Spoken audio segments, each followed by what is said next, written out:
Days melted into weeks as Prince Alaric, disguised in peasant's garb, found himself drawn to the marketplace.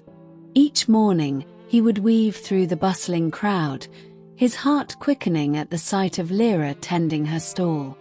What had begun as curiosity had blossomed into something deeper, a quiet, tender attachment that grew with every shared laugh, every lingering glance. They spoke of simple things at first, the price of grain, the orphans she fed, the way the morning light caught the dew on the market cobbles. But soon, their conversations turned to dreams. Lyra spoke of opening a proper bakery, one that could feed every hungry child in Erindor. Alaric, careful to keep his words vague, spoke of a kingdom where no one went to bed starving. Yet beneath their growing affection lurked a shadow, Alaric's unspoken truth. Each time he opened his mouth to confess, the fire in Lyra's eyes when she spoke of the crown's injustices stole the words from his lips. "The king's men grow fat while the people starve," she would say, her voice sharp with anger.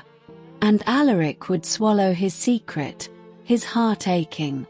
Still, her words shaped him. The story she told, of tax collectors lining their pockets, of merchants squeezed dry, followed him back to the castle. Quietly, he began to act. Tax masters were replaced. Unjust levies were lifted. The oligarchs, watching their profits dwindle, seethed in silence. Until the day they could take no more. The throne room echoed with the sound of polished boots striking marble as the oligarchs marched in, their velvet robes whispering of wealth and wrath. At their head stood Lord Varin, his rings glinting like the scales of a serpent. "Your Grace," he began, his voice slick with false deference, "these reforms choke the life from our trade. If your tax masters cannot collect what is owed, how will the kingdom fund its armies, its roads?" King Edric, weary-eyed, turned to his son. Alaric stood firm. "The people are not beasts of burden to be bled dry," the prince countered. "A kingdom thrives when its people do." Lord Varin's smile was thin. "Then let the barbarians serve as they once did. Their backs were made for bearing burdens." A murmur of agreement rippled through his supporters. Alaric's hands curled into fists. "You would wage war just to fill your coffers with slave labor." "We would wage war," Varin corrected, "to preserve the natural order." The king raised a hand, silencing the room. "Enough.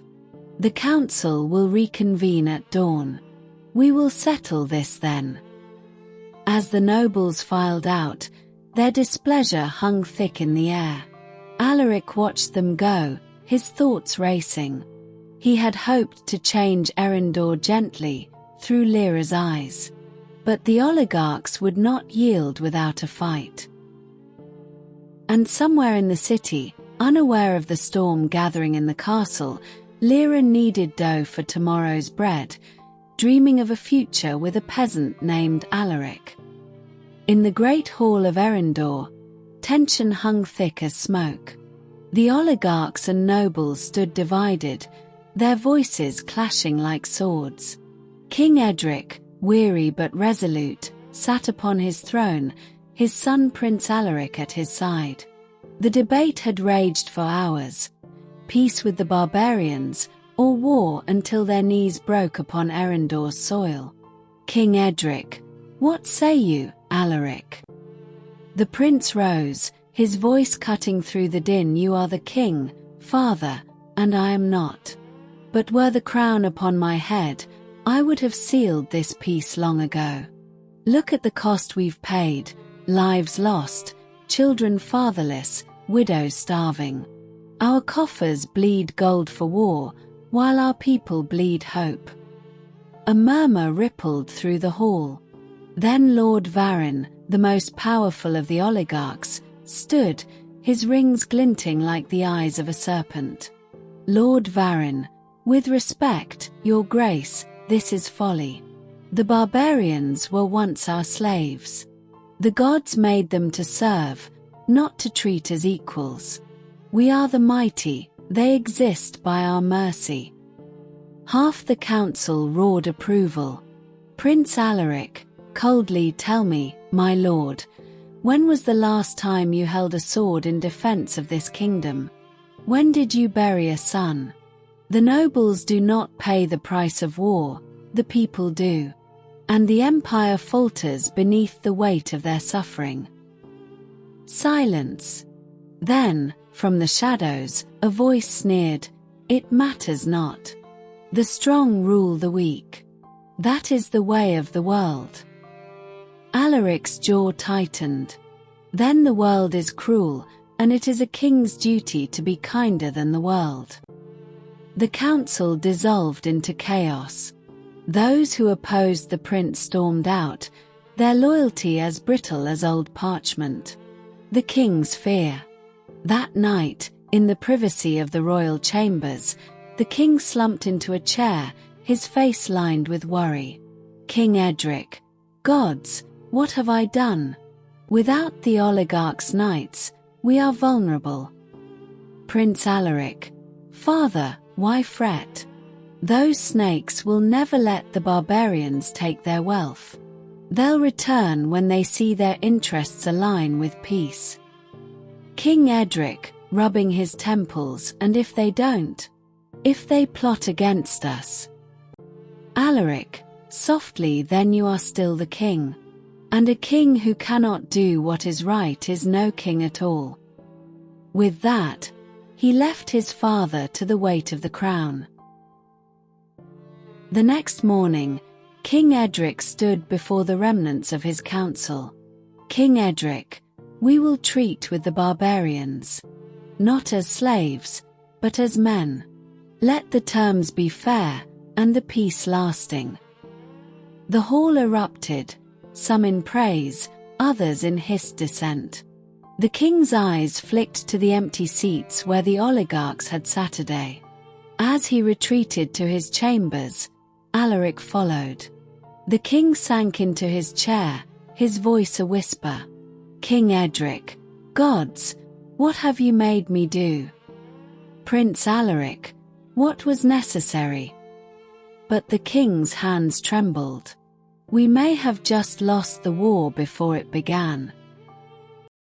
King Edric sat at his ornate desk, the flickering candlelight casting shadows across his tired face. Lord Varin entered with a false smile. I know that your support is important, but the debate was clearly lost by your side, said King Edric, his voice heavy with finality. The people of the kingdom saw it. It is impossible for me to bring back time and make them not see the results. Now the people will never agree to war. But my lord, this is ridiculous, protested Lord Varin, his jeweled fingers clenching. You have made the taxes lower, and we oligarchs can't sustain our fields without slaves. Wage the war before you lose our support. After all, our knights have to fight. Let them fight. You think it is only your knights? Countered the king, his voice rising. The people lose their lands, their crops, and most of all, they are forced into the front lines as bait for the enemy. No, absolutely no. There will be no war. Without the people's support, I cannot force this. I will not invite rebellion. The barbarians are trouble enough. We will go for the peace deal.